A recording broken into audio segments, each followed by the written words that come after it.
नमस्कार दोस्तों, स्वागत है आपका हमारे मेड प्रेप एकेडमी चैनल पे। हमारे चैनल का लक्ष्य है योर सक्सेस आवर मिशन। तो अगर आप बिहार एसएचएस एएनएम 2025 के कैंडिडेट हैं और आपका मन है कि ये सवाल चल रहा है कि मेरे कितने मार्क्स हैं, तो सिलेक्शन पक्का है या फिर डीवी हो गई है, अब फाइनल मेरिट लिस्ट में मेरा नाम आएगा या नहीं, या फिर अगर मुझे डीबी में नहीं बुलाया गया तो क्या मेरा कोई चांस है, तो दोस्तों ये वीडियो आपके लिए बना रहे हैं। आज इस वीडियो में हम बात करेंगे फाइनल मेरिट लिस्ट कब आएगी, कितने मार्क्स पर सिलेक्शन होगा और सबसे इम्पोर्टेंट सेकेंड मेरिट लिस्ट का चांस किसे मिलेगा। तो वीडियो एंड तक ज़रूर देखें, एक भी पॉइंट मिस मत कीजिए। और अगर आपने अभी तक चैनल सब्सक्राइब नहीं किया है तो कर लीजिए और बेल आइकन भी दबा दीजिए। तो दोस्तों सबसे पहले हम बात करते हैं कि अभी तक क्या क्या हुआ है बिहार एसएचएस एएनएम भर्ती में। 17, 18, 19 दिसंबर 2025 को सीबीटी यानी कंप्यूटर बेस्ड टेस्ट कंडक्ट हुआ था 5006 पोस्ट के लिए। 23 जनवरी 2026 को सीबीटी रिजल्ट आया, जिसमें कि 1:1.5 रेशियो के हिसाब से 7,780 कैंडिडेट को डॉक्यूमेंट वेरिफिकेशन के लिए शॉर्ट लिस्ट किया गया। 27 जनवरी से 3 फरवरी तक डीबी यानी डॉक्यूमेंट वेरिफिकेशन यानी पटना में कंडक्ट हुआ। अब डीबी तो हो चुकी है दोस्तों। एसएचएस बिहार ने डीबी में 3 इम्पॉर्टेंट चीज़ें बताई है। पहली, कैंडिडेट के डॉक्यूमेंट्स जेन्युइन है या नहीं।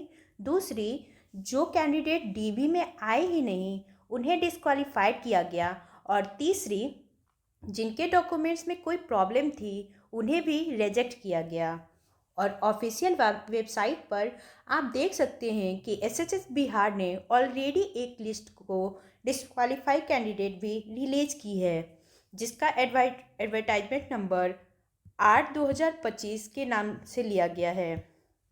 इसका मतलब बहुत सारे कैंडिडेट डीबी के बाद आउट हो चुके हैं और यही से सेकेंड मेरिट लिस्ट के चांस बन रहे हैं। उनके बारे में हम थोड़ी देर में बात करेंगे। पहले कट ऑफ समझते हैं।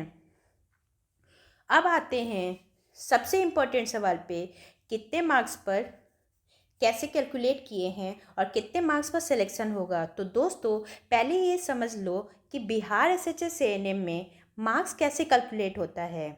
सीबीटी में टोटल 60 क्वेश्चन थे 60 मार्क्स के और कोई निगेटिव मार्किंग नहीं थी।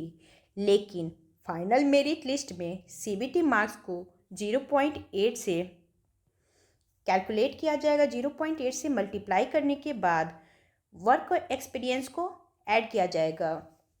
तो प्लस और किसी के एनएचएम गवर्नमेंट वर्क एक्सपीरियंस तो उसके भी एक्स्ट्रा मार्क्स मिलते हैं।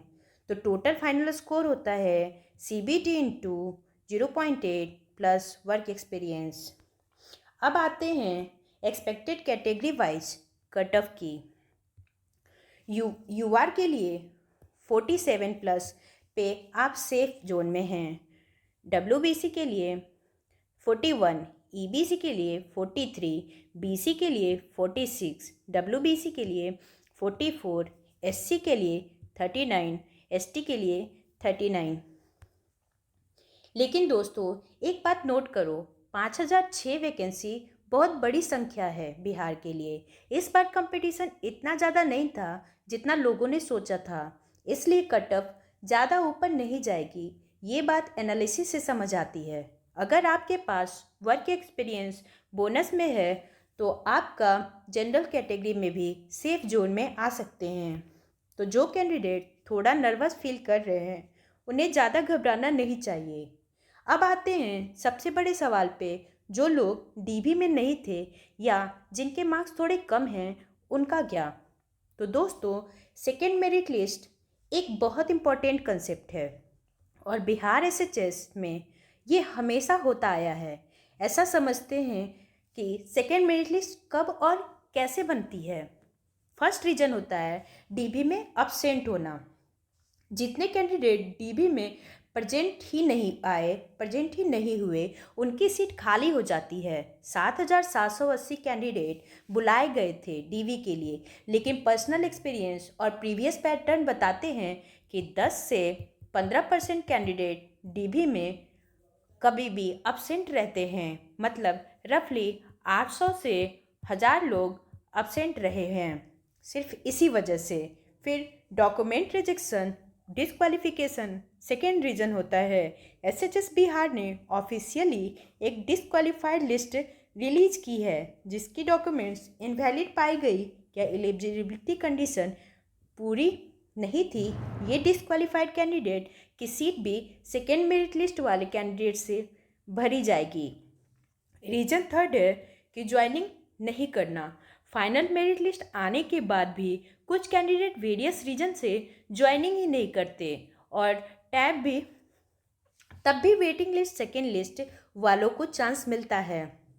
तो दोस्तों, एग्जैक्ट डेट तो ऑफिशियली नोटिस में ही पता चलेगी, लेकिन एक्सपेक्टेड प्रोसेस ये है कि फाइनल मेरिट लिस्ट फरवरी लास्ट और मार्च फर्स्ट वीक में आ सकती है और ज्वाइनिंग और पोस्टिंग मार्च से अप्रैल तक हो सकता है। और सेकेंड लिस्ट या मेरिट लिस्ट और वेटिंग लिस्ट अगर वैकेंसी खाली रहे तो अप्रैल से मई तक में आ सकती है।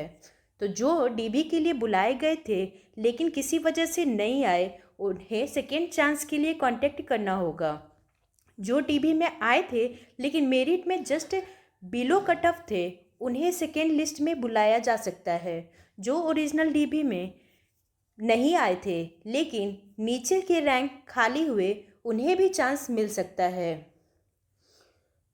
तो दोस्तों, ये था आज का पूरा एनालिसिस बिहार एसएसएस एएनएम 2025 की final merit list, expected cut off और सेकेंड मेरिट लिस्ट का चांस।